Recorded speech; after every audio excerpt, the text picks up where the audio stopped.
for 75 damn historians. Now listen, I've always had two rules. Never discuss personalities and never answer criticism directly. But I'm about to make an exception in both cases because I know a little something about history myself.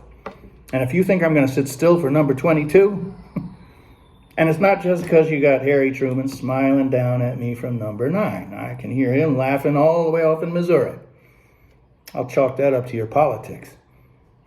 But it takes some brass to stick me 3 behind Herbert Hoover. Good man and a disaster, and just one ahead of Andrew Johnson, a rotten man, an even bigger disaster. James Polk, number 8. Although Polk's conduct toward Mexico may have violated international ethics, well, I'll say it did. He started the Mexican War, and under false provocation. Hell, I stopped the Korean War. I know, wasn't perfect, still isn't. But I had to work on a lot of people who thought the best way to stop it was to drop a bunch of atomic bombs. You get on that road, you got another kind of war, and there won't be enough bulldozers left to scrape the bodies off the streets, historians included. Mediocre and inept.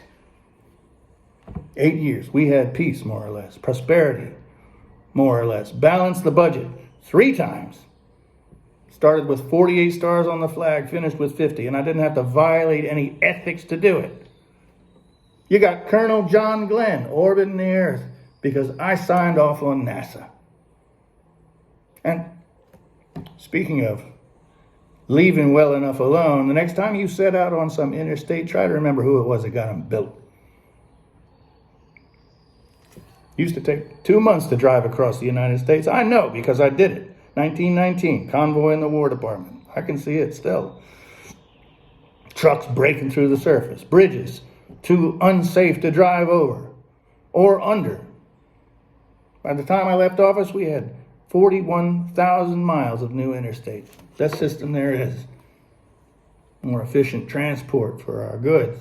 Safer travel for our people. And if we had to, we could get our military across the country in days, not weeks. Did we raise taxes to do it? Yes, we did.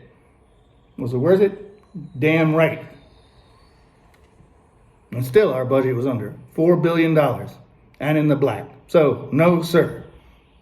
I was not content to leave well enough alone.